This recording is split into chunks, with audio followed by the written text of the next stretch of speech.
A story was told, one of the strangest I've ever heard, the kind that makes you stop and question everything. What is life? Why do people suffer?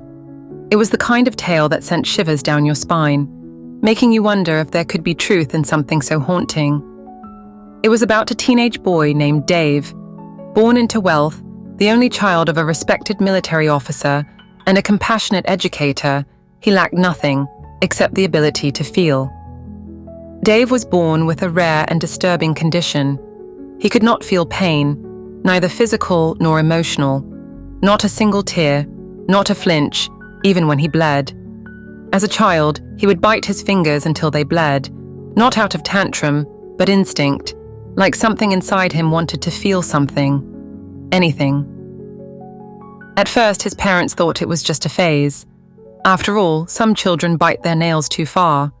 But this was different. Something darker lay beneath. They began to notice something more sinister. Dave not only couldn't feel pain, he began to crave it, both in himself and others. It was as if he thrived in inflicting it. His affliction seemed more spiritual than medical, something demonic even. When the urge came upon him, he would not stop until he had caused pain, until he had satisfied the monster within. His parents were devastated. He was admitted to psychiatric care.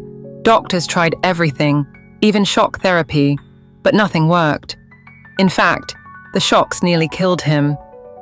Years passed, hope faded, and when he was finally discharged, no longer a child but a broken teenager, he set fire to the very hospital that tried to heal him.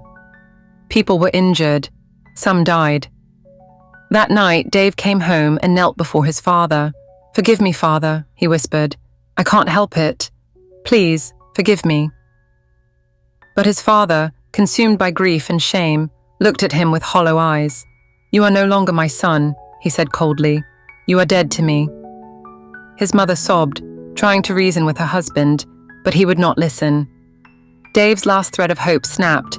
His mother, shattered by it all, lost her mind and was placed on medication. And Dave, he was sent to juvenile prison. There he tried. He truly did. He wanted to change. He wanted to feel. But something stronger than him had a hold, this demon that thrived on despair and violence. Still, he served his time and was released. He walked the streets, cold and hungry, rejected by the man who once called him son. Every day, he survived on crumbs. Every night, he slept in shadows. But he never stopped believing he could become better. One night, drunk and trembling, Dave found himself once more at his father's mansion. He stood at the gates, ragged and broken. "Take me in, Father," he pleaded. "I haven't hurt anyone in a long time. I'm healing. I'm trying. I'm starving. I'm cold. Let me come home." His voice cracked.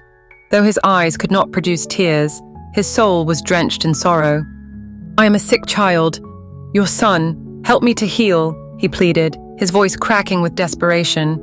"I don't even remember what I did. I'm afraid of my own self." His eyes brimmed with torment as he stood trembling, broken, lost.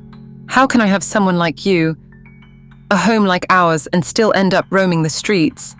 He looked up, shattered. "Help me this once, Father." He wasn't just begging for forgiveness. He was pleading for someone to help him find the pieces of who he once was. His father stepped out, looked into his son's pleading eyes, and did nothing. "I love you," he said, "but I can't do this again. You're still dead to me." That night, Dave walked away for the last time. His mother continued to meet him in secret, her love unwavering. But love from one heart could not conquer the demon in him. Dave eventually lost the battle, not because he didn't fight, but because he fought alone. He was almost healed. Almost. But anger, bitterness, the cold silence of rejection, they consumed him. He died not as a monster, but as a broken boy who was never given a true chance. How do you treat a child battling something bigger than themselves? What if your love could be the one thing strong enough to pull them back?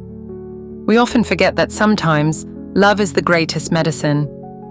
When we abandon someone at their lowest, we don't just turn our backs, we write their fate.